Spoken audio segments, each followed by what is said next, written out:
بسم اللہ الرحمن الرحیم۔ ڈسکور اوریجنل کے معزز ناظرین، السلام علیکم۔ اب کس نمبر 973 ملاحظہ فرمائیں۔ بلاخر تم ایک بند گلی میں پہنچ گئے ہو، کیونکہ وہ لمحہ جو فیصلہ کرتا ہے آ گیا ہے۔ یہ تم کیسے جان سکتے ہو؟ ایسا تم نے پہلے بھی کئی بار سوچا اور کہا تھا۔ دلاور نے کہا، تم نے لندن تک ہمارا پیچھا کیا، جارج کو مروانے کی کوشش کی، ہمیں مجرم بنانے کے لیے خود جرم کیے۔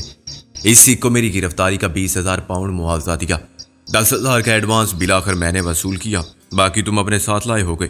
مہربانی کر کے وہ محسن کو دے دو، اس کے لیے مجھے جیب میں ہاتھ ڈالنے ہوں گے۔ جیب میں ریوالور بھی ہے۔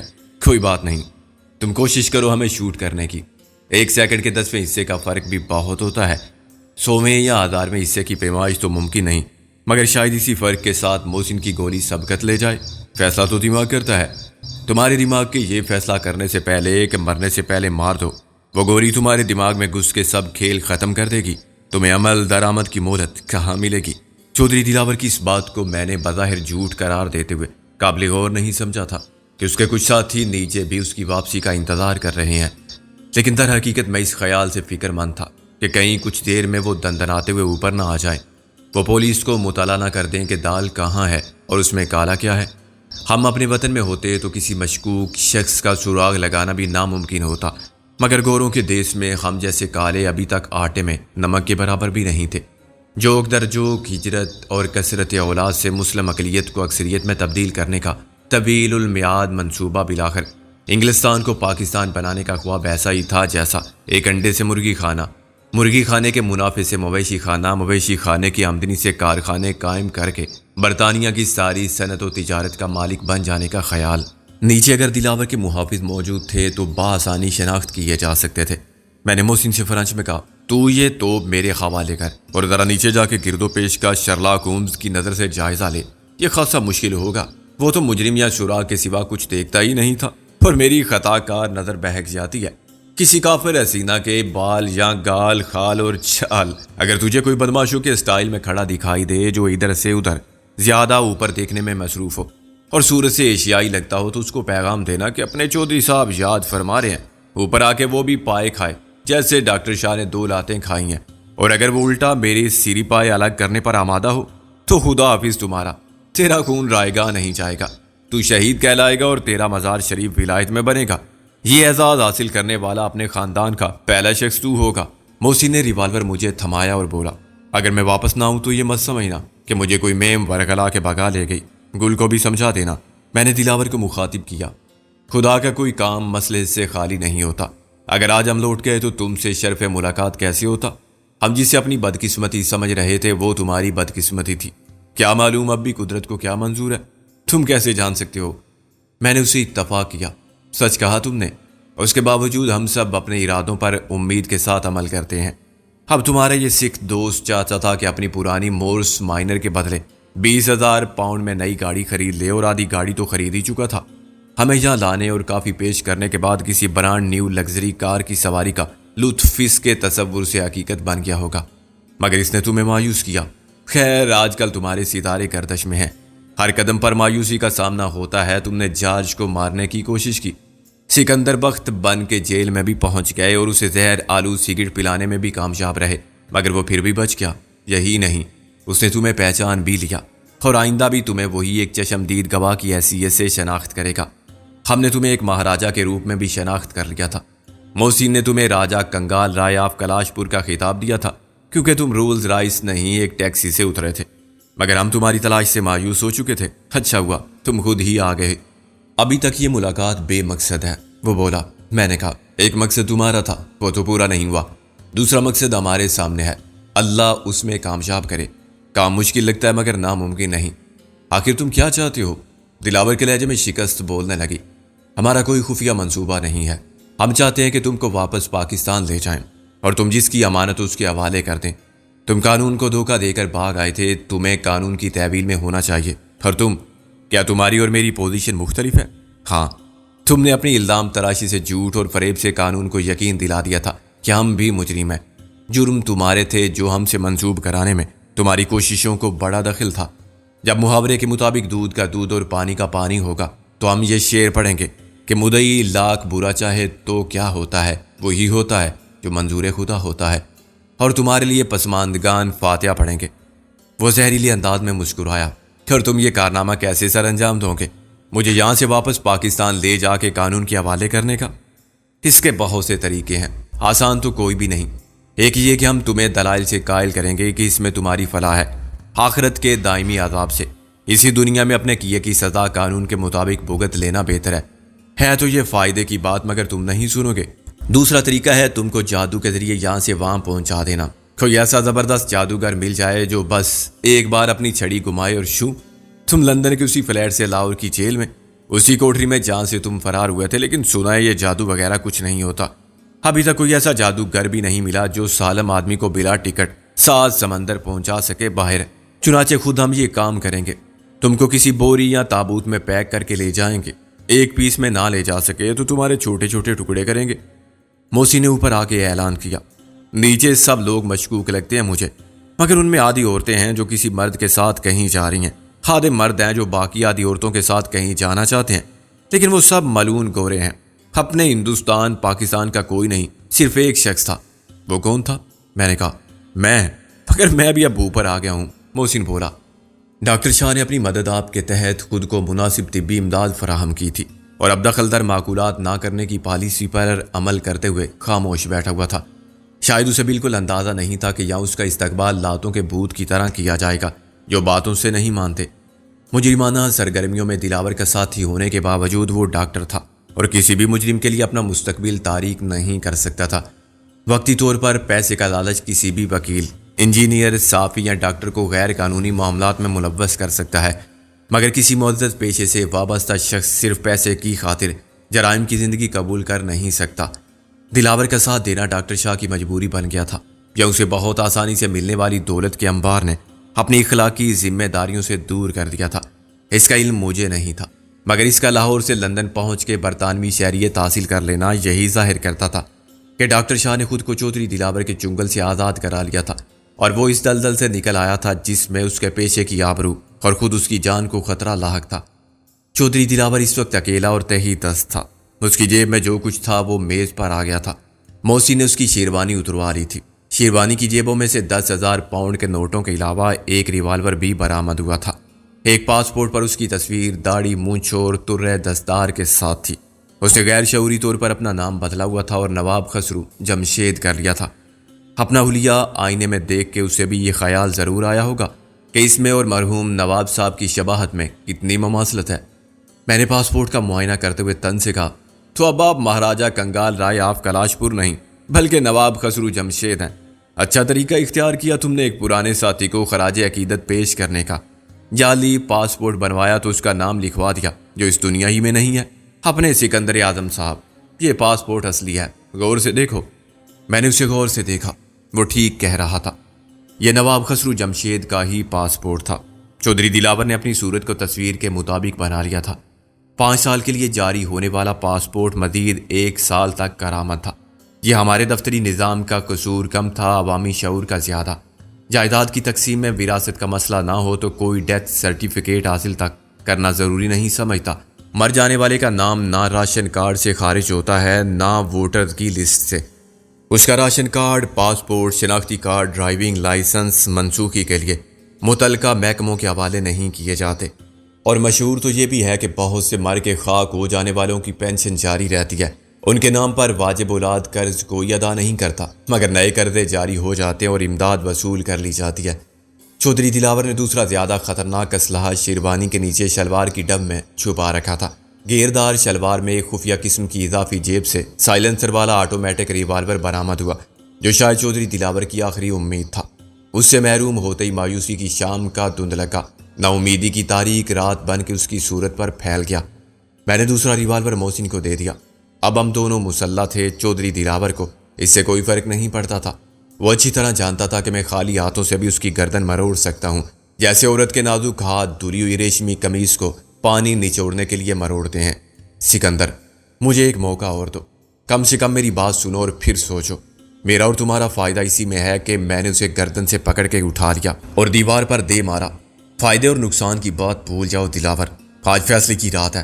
یا میرے اور تمہارے سوا کوئی نہیں اور یہاں کسی کے دخل انداز ہونے کا بھی امکان نہیں۔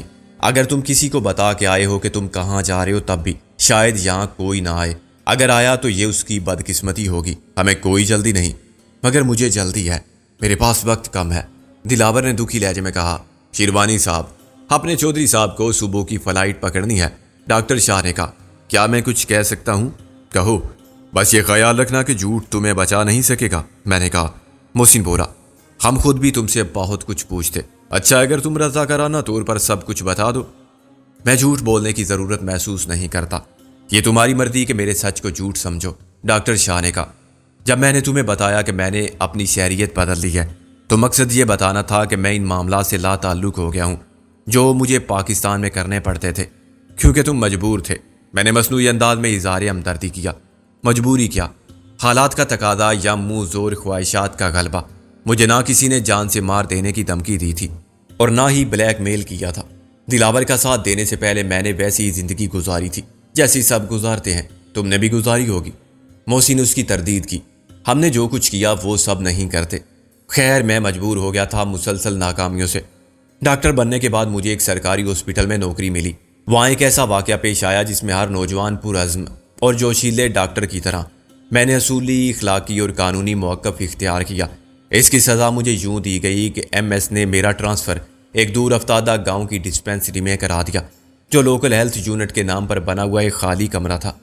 کرسی میز کے بغیر میں کام کر سکتا تھا، مگر دوائیں، آلات اور علاج معالجے کی بنیادی سہولتیں بھی فراہم نہ ہونے کے باعث وہاں میرا وجود بے مصرف تھا۔ مقامی مولوی صاحب کے تعویذ، پیر صاحب کے آستانے کی خاک اور نیم حکیم صاحب کے نسخے زیادہ شفا بخش مانے جاتے تھے۔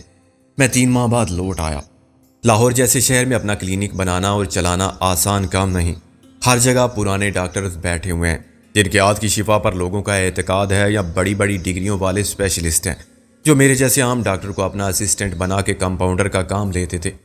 اس وقت مجھے اتنے سرمایہ کی ضرورت تھی جس سے میں کسی خوشحال آبادی میں شاندار ہاسپٹل قائم کر سکوں۔ ہاسپٹل نہ صحیح، ایک ایسا کلینک بنا لوں جہاں کہ مریض متاثر ہو جائے کہ ڈاکٹر زبردست نظر آتا ہے۔ میری اپنی شخصیت میں کوئی کمی نہ تھی، ساری بات چانس ملنے کی تھی جو تقدیر فراہم کرتی ہے۔ تقدیر نے مجھے چودھری دلاور سے ملوا دیا اور اس نے مجھے مطلوبہ رقم فراہم کرنے کی حامی بھر لی۔ مطلوبہ رقم سے کچھ واضح نہیں ہوتا، میں نے کہا۔ ہاں، دلاور نے بھی یہی کہا تھا کہ تم میرے کہے پر عمل کرو گے تو سب کچھ بنا لو گے۔ عالیشان متب، عالیشان کوٹھی، عالیشان کار، جیب میں مال ہو تو دنیا میں کامیابی بھی خریدی جا سکتی ہے۔ اور میں نے بھی سوچا کہ اصل مقصد تو منزل کا حصول ہے، وہ سیدھے راستے پر چل کے ملنے کی امید بھی نہیں تو پھر کیا بھی کیا جا سکتا ہے۔ میں نے وہ کیا جو میرے پیشے کی تقدیس کے نام پر، ایسی تہمت ہے جیسے عورت کے نام پر طوائف ہونے کی۔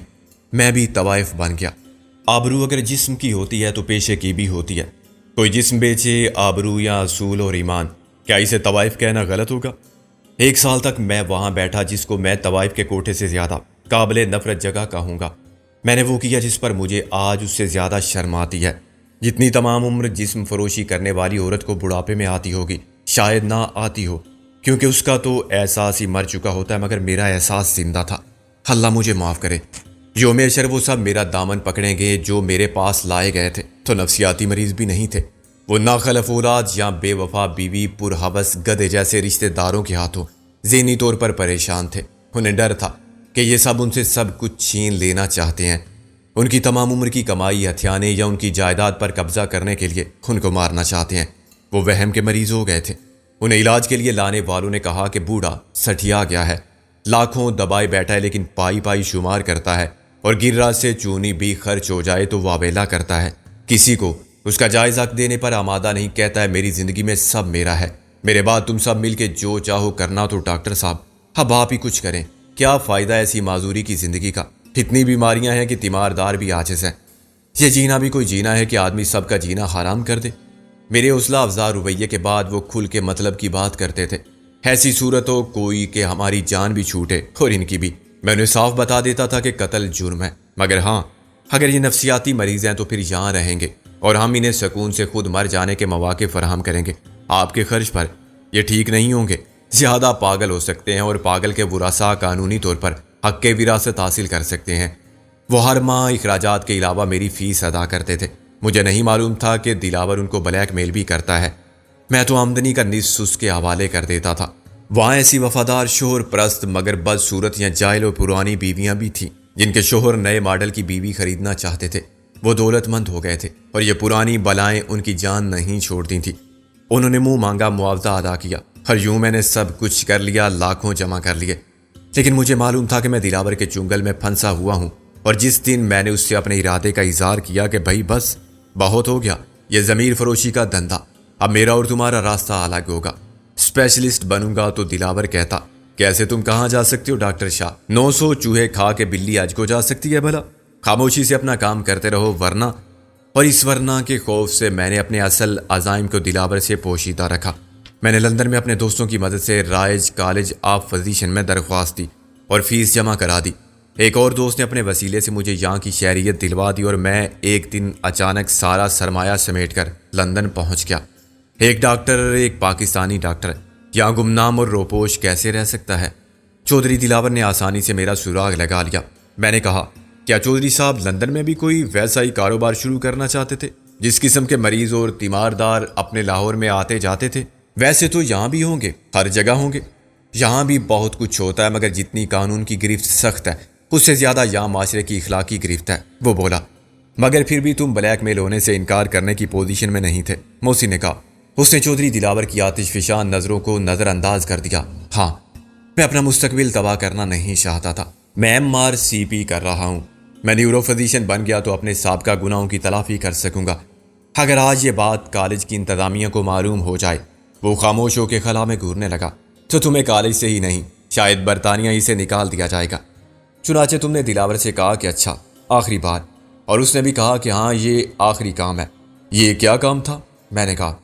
ڈاکٹر نے دلاور کی طرف دیکھ کے ٹھنڈی سانس لی۔ اگر میں انکار کروں گا تو تم بھی وہی دھمکی دو گے۔ میں نے کہا نہیں، ہم زبانی دھمکی کو کافی نہیں سمجھتے، ہمارے پاس معقول جواب ہے تمہیں سزا دینے کا۔ تم لوگوں کی زندگی سے کھیلتے رہے، ایک ڈاکٹر ہو کے بھی انسانوں کو دکھ دیتے رہے اور انہیں دنیا کے سامنے تماشا عبرت بناتے رہے، کیوں نہ تمہیں بھی عبرت ناک سزا دی جائے؟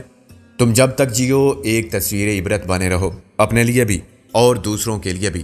نہیں، تم اتنے ظالم نہیں ہو سکتے، یہ ظلم نہیں انصاف کہلائے گا۔ میں نے کہا MRS کے نظام عدل میں سکم نہیں، آج تک ہم نے کسی بے گناہ کو سزا نہیں دی۔ اگر مجھے یہاں سے نکال دیا گیا تو برباد ہو جاؤں گا۔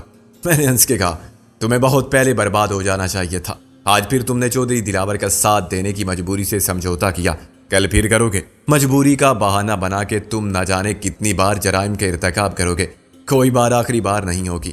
ہم دلاور کو تم سے زیادہ جانتے ہیں، محسن نے کہا۔ تم خدا سے زیادہ چودھری دلاور سے ڈرتے ہو، تم جیسے لوگوں کو ہم سے بھی ڈرنا چاہیے۔ میں نے کہا یہ ہو سکتا ہے کہ ہم کسی کو کچھ نہ بتائیں، تمہیں یہیں چھوڑ جائیں، تم مجھے قتل نہیں کر سکتے۔ وہ دہشت زدہ ہو گیا۔ پھر وہی فضول بات، فرض کرو ہم تمہاری آنکھوں میں کوئی دوا ڈال دیں، ایسی دوائیں بہت ہیں جن سے بینائی ضائع ہو جاتی ہے، فوری طور پر ہم تمہاری آنکھوں کا آپریشن بھی کر سکتے ہیں سبزی کاٹنے والی چھری سے۔ تھام ایک اندھا ڈاکٹر بھی علاج کر سکتا ہے اور نسخے لکھ سکتا ہے، لیکن جس ڈاکٹر کے دونوں ہاتھوں کی انگلیاں نہ ہوں۔ ڈاکٹر شاہ کا رنگ پیلا پڑ گیا، اس نے بے اختیار ہاتھ پیچھے کر لیا۔ محسن بولا وہ بول سکتا ہے اور نسخے لکھوا سکتا ہے۔ میں نے سوچ کر کہا آدمی کی آواز کہاں سے نکلتی ہے؟ گلے سے، مگر گلا کاٹنا تو ظلم کہلائے گا، ہم قتل نہیں کرنا چاہتے۔ میں نے کہا گلے میں کیا چیز ہوتی ہے؟ ایک نس ہوتی ہے، آواز اسی کے ارتاج سے نکلتی ہے، جیسے وائلن کے تار سے نکلتی ہے آواز۔ محسن نے وضاحت کی۔ تو ہم اس کی سرجری کر سکتے ہیں، اور ہم نہیں کر سکتے تو کسی سرجن سے کرا سکتے ہیں، آخر لندن میں اپنے وہ ڈاکٹر بھی تو ہوتے ہیں۔ ایسا کوئی ڈاکٹر دنیا میں کہیں نہیں تھا جو ہمارے کہنے سے ڈاکٹر شاہ کی قوت گویائی ختم کر دیتا، مگر میں نے یوں کہا تھا جیسے دلاور کی طرح کوئی ہمارا بھی آلہ کار ہے۔ ڈاکٹر شاہ کا حوصلہ جواب دے گیا۔ اس نے خشک لبوں پر زبان پھیر کے کہا دیکھو مجھے ایسے دہشت زدہ مت کرو، جس شخص کے آگے کنواں ہو اور پیچھے کھائی وہ کیا کر سکتا ہے؟ میں نے کہا کنواں بہت جلد پاٹ دیا جائے گا، چودھری دلاور کے لیے پھانسی گھاٹ کا کنواں چشمے برا سے کب ہے؟ ان سے مت ڈرو، تم جانتے ہو ڈاکٹر کی یہ آخری بات تھی، اس سے زیادہ کی مہلت کہاں ہے میرے پاس؟ دلاور بولا۔ ڈاکٹر نے اقرار میں سر ہلایا۔ تمہیں بھی اب سمجھوتا کر لینا چاہیے تھا دلاور، دنیا کے معاملات کو پھیلانے کی بجائے سمیٹنا ضروری ہے۔ چاہتا تو میں بھی یہی ہوں، مگر میرے چاہنے سے کیا ہوتا ہے؟ میں تو پہلے بھی چاہتا تھا مگر سکندر نے میری ہر پیشکش ٹھکرا دی۔ اس وقت اور بات تھی، ڈاکٹر نے کہا۔ اب حقیقت تمہارے سامنے ہے۔ ویری گڈ، کیا چودھری دلاور نے خود کو رضاکارانہ طور پر قانون کے حوالے کر دینے کا فیصلہ کر لیا ہے؟ محسن بولا۔ دلاور تلخی سے مسکرایا۔ دلاور کی تقدیر نے یہ فیصلہ کر دیا ہے، ورنہ دلاور نے شکست کے لفظ کو اپنی لغت سے خارج کر دیا تھا، وہ تدبیر سے کبھی نہیں آ رہا تھا۔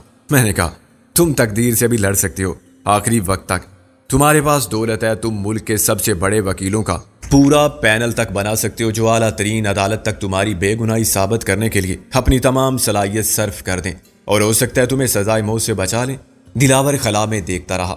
سزائے موت تو مجھے سنائی جا چکی ہے اپنے سکندر اعظم صاحب، اور اس عدالت سے جس کا فیصلہ آخری ہے، جس کے خلاف اپیل کی گنجائش ہی نہیں، وہاں وکیلوں کے دلائل کام نہیں کرتے، فیصلہ کرنے والے ہوتے ہیں بڑے بڑے ڈاکٹر۔ میں نے اسے غور سے دیکھا۔ کیا تمہیں کینسر ہو گیا ہے؟ میں نے یہ بات بد دعا کے انداز میں قطعی غیر سنجیدگی سے کہی تھی، لیکن دلاور نے اس کا نوٹس ہی نہیں لیا۔ ڈاکٹر شاہ نے کہا ٹرمینل کینسر۔ میں اور محسن بے یقینی کے صدمے کی کیفیت میں سپاٹ چہرے کے ساتھ دلاور کو دیکھتے رہے۔ تمہیں یہ بھی جھوٹ لگتا ہے نا؟ دلاور بولا۔ ڈاکٹر شاہ نے کہا دلاور کو برین ٹیومر ہے، اس کے دماغ میں ایک رسولی ہے جو سامنے والے حصے سے پیچھے کی طرف پھیل رہا ہے۔ دماغ کی رسولی؟ یہ کب سے ہے؟ میں نے کہا کافی عرصے سے، مگر اس کا پتہ اب چلا ہے جب کچھ نہیں ہو سکتا۔ میں نے کہا آپریشن بھی نہیں؟ ڈاکٹر نے نفی میں سر ہلایا۔ 4 سٹیج ہے، آخری سٹیج، آپریشن کی گنجائش نہیں رہی۔ میں نے کہا تم جھوٹ بول رہے ہو، کینسر کی آخری سٹیج پر کوئی اتنا صحت مند کیسے نظر آ سکتا ہے؟ تمہارے کہنے کے مطابق تو یہ بستر مرگ پر ہے، مگر یہ اسی طرح اپنے پیروں پر چل پھر رہا ہے جیسے میں یا تم۔ ڈاکٹر نے مسکرانے کی کوشش کی۔ ایسا جھوٹ کوئی ڈاکٹر نہیں بولتا۔ رہی بات نظر آنے کی، تو باہر سے اندر کا حال انسان کی آنکھ کیسے دیکھ سکتی ہے؟ کیا لوگ بیٹھے بیٹھے ہارٹ فیل ہو جانے سے مر نہیں جاتے؟ انہیں پتہ بھی نہیں ہوتا کہ ان کا دل کتنا خراب ہے۔ بلڈ پریشر، ذیابیطس جیسے امراض خاموشی سے آدمی کو اندر سے کھوکھلا کرتے رہتے ہیں، اسے تھوڑا تھوڑا قتل کرتے رہتے ہیں۔ وہ طبی موت مرتا رہتا ہے، مگر اسے خبر نہیں ہوتی کہ ایک ایک انچ وہ موت کی سرحد کے نزدیک ہوتا جا رہا ہے۔ یہ خاموش قاتل یعنی سائلنٹ کلر بیماری کہلاتی ہے، اس لیے کینسر بھی اسی طرح شناخت نہیں ہوتا۔ برین ٹیومر کا بھی پتہ اس وقت چلتا ہے بعض صورتوں میں جب زندگی کا سفر بہت مختصر رہ جاتا ہے۔ کس حد تک مختصر؟ میں نے کہا اگر تم دلاور کے بارے میں جاننا چاہتے ہو تو چند ماہ، اور چند ماہ کتنے؟ 6، 7، 8؟ اس نے مایوسی سے سر ہلایا۔ 3، زیادہ سے زیادہ 4، اور اس کا علاج کوئی نہیں؟ میں نے کہا نہیں، ابھی تک ساری دنیا میں کہیں نہیں ہے۔ میں نے کہا اگر اس کا پتہ پہلے چل جاتا تب بھی زیادہ فرق نہ پڑتا، شاید آپریشن ہوتا، اس کے نتیجے میں دلاور کی بینائی ختم ہو سکتی تھی، یہ معذور ہو سکتا تھا، لیکن پھر بھی یہ رسولی کسی جگہ بھی نمودار ہو جاتی، کیونکہ یہ ٹیومر ہے، کینسر کی رسولی کی ایک قسم ہے، اسے نکال دیا جائے تو ختم بھی ہو سکتی ہے، مگر یہ دوسری قسم کا ٹیومر بڑا شفاق ہو سکتا ہے، اس کو ایک جگہ سے ختم کیا جائے تو یہ دوسری جگہ یا 10 جگہ نمودار ہو سکتا ہے۔ دماغ میں جو ٹیومر ہے وہ پرائمری نیچر کا ہے، اس کی سیکنڈری جڑیں سارے جسم میں پھیل جاتی ہیں۔ ریڈیو تھراپی اور کیمو تھراپی سے دلاور شاید 4 ماہ جیلے، اور اس کے بغیر 3 مہینے یا اس سے کم۔ افسوس اور دکھ سے بھری ہوئی خاموشی کا ایک طویل وقفہ آیا۔ افسوس اور دکھ سے بھری ہوئی خاموشی کا ایک طویل وقفہ آیا جس میں دلاور کی نگاہیں خلا میں اپنی موت کو دیکھتی رہیں۔